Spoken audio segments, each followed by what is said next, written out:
గురుగారు, ఈ వికారినామ సంవత్సరంలో సింహరాశి వారికి ఫలితాలు ఏ విధంగా ఉన్నాయి? వారు ఎటువంటివి దానం చేస్తే శుభ ఫలితాలు పొందుతారంటారు? 8, 14, 1, 5. 8 ఆదాయము, 14 వ్యయము, 1 రాజపూజ్యము, 5 అవమానంగా భాషలుతాయి. అంటే 8, 14. 8% మనకి లాభం వస్తుంటే 14% ఖర్చు అవుతుంది. ఖర్చులు అధికంగా ఉన్నాయి, జాగ్రత్తగా ఉండాలి. 2 గ్రహాలు యోగిస్తున్నాయి. సంవత్సర ఆరంభంలో దేవగురువైన బృహస్పతి స్వక్షేత్రంలో పంచమస్థ యోగాన్ని ప్రసాదిస్తున్నారు.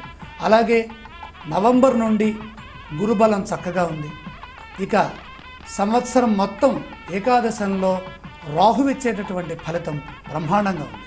2 గ్రహాలు అనుకూలిస్తుంటే 2 గ్రహాలు మిశ్రమ ఫలితాన్ని ప్రసాదిస్తున్నాయి.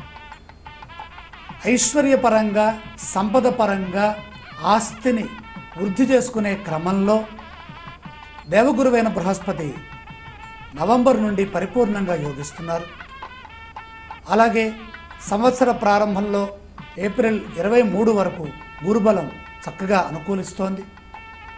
ఆ తర్వాత మే నుండి నవంబర్ మధ్యలో అర్ధాష్టమ బృహస్పతి యోగం ఇబ్బంది కలిగిస్తుంది. ప్రతి విషయంలో ఇబ్బందులు ఉన్నాయి. యాచన చేయవలసిన పరిస్థితులు వస్తాయి. అలాగే దేశం వదిలి విదేశాలకు వెళ్ళేటటువంటి అవకాశాలు కనపడుతున్నాయి.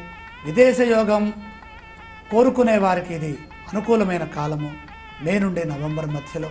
అలాగే కలహాలు కూడా దగ్గర వారితో వస్తాయి.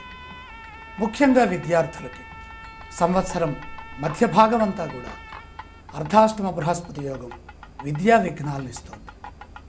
కాబట్టి శ్రద్ధాపూర్వకంగా చదువుకోవాలి, ఏకాగ్రత పెంచుకోవాలి. తన లక్ష్యాన్ని తను చేరుకునే క్రమంలో అనేక అవరోధాలు, అనేక విఘ్నాలు, అనేక ఉపద్రవాలు ఎదురవుతుంటాయి. వాటన్నిటిని అధిగమిస్తూ ముందుకెళ్ళాలి. పట్టుదల కావాలి. పట్టుదల ఉంటే ఏమైనా మనం ముందుకు వెళ్ళొచ్చా అండి అనే అనుకున్నట్లయితే లాభంలో ఉన్నటువంటి రాహువు పరిపూర్ణమైనటువంటి పట్టుదలని ప్రసాదిస్తారు.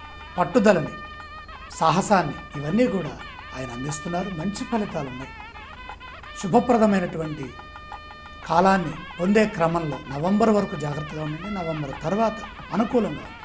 అలాగే పంచమంలో ఉన్నటువంటి శని కష్టాలను ఇస్తారు, మానసిక విఘ్నాలను ఇస్తున్నారు. దగ్గర వారితో వైరం ఉన్నది, కార్యహాని ఉన్నది, మనస్తాపానికి గురయ్యే అవకాశం ఉన్నది.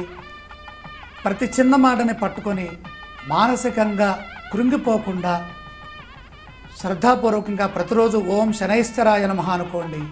సింహరాశి వారు బ్రహ్మాండమైనటువంటి ఫలితాలు వస్తాయి. అలాగే 2020 నుండి 6వ రాశిలో శని సంచారం ఉంటుంది. 6వ రాశిలో శని కనుక ఉన్నట్టయితే కార్యసిద్ధి విశేషంగా ఉంటుంది. బ్రహ్మాండమైనటువంటి శుభయోగాలు ఉంటాయి. అద్భుతమైనటువంటి భవిష్యత్తు ఉంటుంది. ఏకాగ్ర చిత్తంతో విద్య, ఉద్యోగపరంగా అనుకూలమైనటువంటి ఫలితాల్ని సింహరాశి వాళ్ళు పొందుతారు. ఇక దానక్రమాన్ని చూసుకున్నట్లయితే అర్ధాష్టమ బృహస్పతి దోషం ఉంది కాబట్టి మే నుండి నవంబర్ మధ్యలో గురుప్రీతిగా శనగలు అధికంగా దానం చేయండి. అలాగే పంచమ శని దోషం ఉంది కనుక శని ప్రీతిగా నువ్వులు దానం చేస్తే మంచి జరుగుతుంది. పంచమంలో ఆలోచన స్థానంలో కేతువు కనుక ఉన్నట్టయితే మానసిక విఘ్నాలు అధికమవుతాయి. కాబట్టి నిరాశ చెందకుండా గణపతి ఆరాధన శుభప్రదమైనటువంటి ఫలితాన్ని అందిస్తుంది.